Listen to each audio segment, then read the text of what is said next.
他在加入国家队的第一天就被富二代当成了减速带。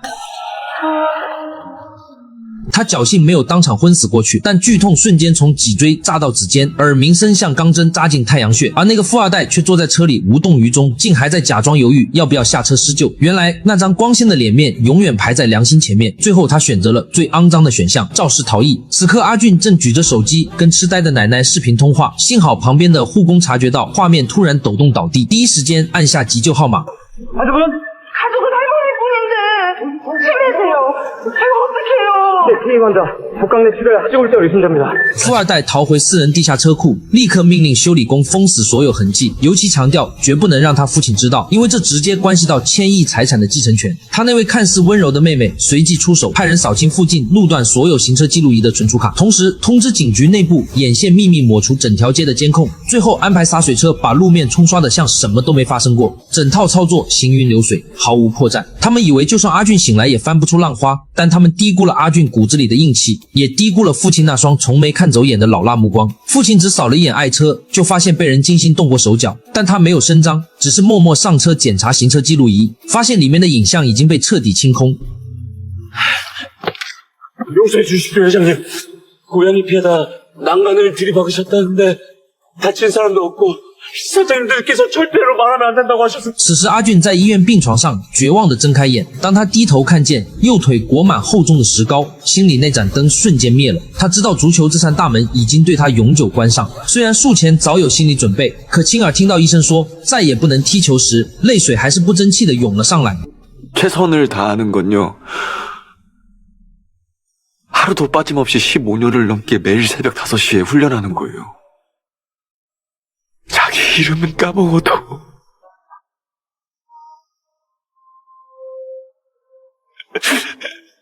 손주가 축구선수인 거 안 까먹는 우리 할머니 불쌍해서 他拼了命的训练，拼了命的奔跑，说到底只是为了凑齐奶奶的医药费。他本来已经被财阀旗下的顶级俱乐部正式签下，年薪也冲到了韩国顶尖的5亿韩元。可就在他兴奋的打视频跟奶奶报喜那一刻，却被富二代一脚油门直接撞回了原点。深夜里那个血淋淋的画面在他脑中反复循环播放。好在他隐约记起了跑车车牌的前几位号码。第二天，他拖着伤腿去警局报案，警察却冷冰冰地告诉他，仅凭几位数字根本查不到完整车辆。更让人心寒的是，当晚所有监控全部恰好故障，没证据，没影像，没目击者，仅凭一张嘴，连立案的门都摸不着。 피해자 증거 없음 확인. 但那个富二代不仅没有半点赔偿的意思，反而像要把他逼上绝路，直接甩来一张10亿韩元的违约金索赔单。 아무리 그래도 위약금 10억은 이거 너무한 거잖아요. 위에서 내린 결정이라 우리도 어쩔 수 없어요. 阿俊咽不下这口气，拄着拐杖跑到俱乐部门口拉横幅喊冤，可来来往往的车子都像富二代安排好的演员，没有一个人停下，没有一个人理会。好在天无绝人之路，出事当晚他恰好跟奶奶在视频，护工留了个心眼，全程录下了那一幕。阿俊顺着车牌顺藤摸瓜，最终查到了财阀家族头上。而最讽刺的是，那位财阀正是阿俊所在俱乐部的董事长。拿到这条关键线索后，阿俊伪装成快递员，谎称送的是财阀订阅的特别刊物，其实信封里装的是他儿子肇事逃逸的铁证。对于这种1000亿级别的财阀，面子比任何法律都管用。于是财阀把阿俊叫进办公室，先试探他是不是来勒索的。阿俊见他毫无愧疚之意，直接摔出完整视频。而财阀看完后脸色竟没变一下，只淡淡问了一句：“你要多少钱？” 미안하다 사과부터 해야 사람 아니에요? 나한테 사과는 돈이야. 값을 쳐준 것만큼 깊은 사과는 없거든. 자네도 그게 더 좋을 거고. 그럼 내 인생은요? 남의 인생 짓밟아놓고 돈이면 다예요? 他吩咐秘书取来阿俊的运动员档案，按韩国现役最高年薪的标准估算，打算直接赔付未来10年的总收入，而且违约金1分不用阿俊承担。 거절한다면? 감정적으로 굴지 말고 냉정하게 생각해. 자네가 경찰에 가서 그 영상 들이밀고 날 고소한다 해도 난 욕 좀 얻어먹고 뉴스에 몇 번 오르내리고 회장직 잠깐 관두면 그만이에요. 내가 고소하겠다면요? 끝까지 싸워서 뺑소니 나는 거 입증해서 채성 부셔버리겠다면 그때 어쩔 건데요? 내 최성이 그렇게 쉽게 무너질 것 같나 너 따위한테. 阿俊终究还是太单纯，以为这些证据能撼动财阀的根基。财阀也懒得再跟他废话，随手甩过一张空白支票，语气轻得像在施舍，要多少自己填。 100억을 적고 싶으면 100억을 적어. 나도 궁금하고 그 잘난 인생의 보상으로 얼마를 원할지.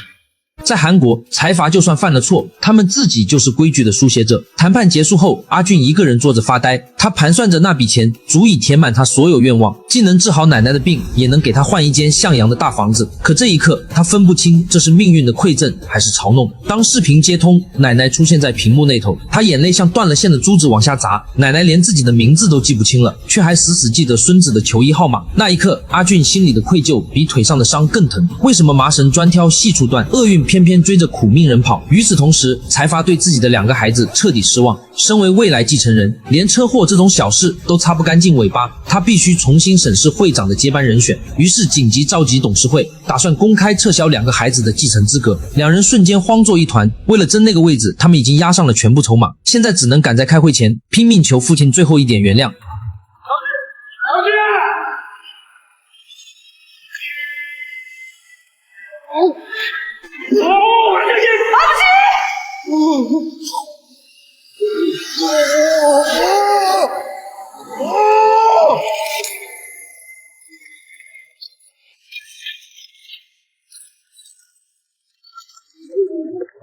等财阀再次睁开眼时，他惊讶地发现自己的瘸腿竟然恢复了知觉。更诡异的是，他转头看向镜子，镜子里赫然是阿俊的脸庞。而他自己原本那副身体仍在病床上沉沉昏睡。他飘到豪华病房外，听见平日最忠心的手下正聚在一起议论自己的丑闻。恰在此时，所有员工手机同时弹出一条新闻推送，标题写着财阀肇事逃逸的细节。他的2个孩子刚好从病房走出来，周围部长纷纷围上去试探口风。没想到那对兄妹竟把全部罪责推到了昏迷的父亲头上。 그러니까 회장님이 두 분께 뺑소니를 인정하셨다는 얘기입니까? 아버지, 자꾸 이렇게 사실대로 말씀을 해주세요. 네, 아버지께서 사고 내신 게 맞습니다.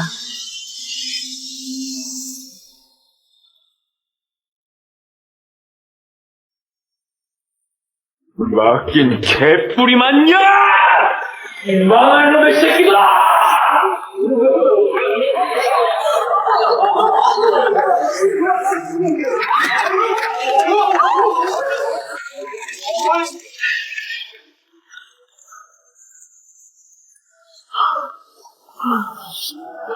누구세요? 야, 방금 엄마! 내 몸 찾으러 갈라니까! 当他试图靠近自己原本的身体时，一股无形的力量猛地拽住他的意识，眩晕像潮水一样淹没了视野。下一秒，他直接栽倒在地，彻底失去知觉。我是大远，我们下期见。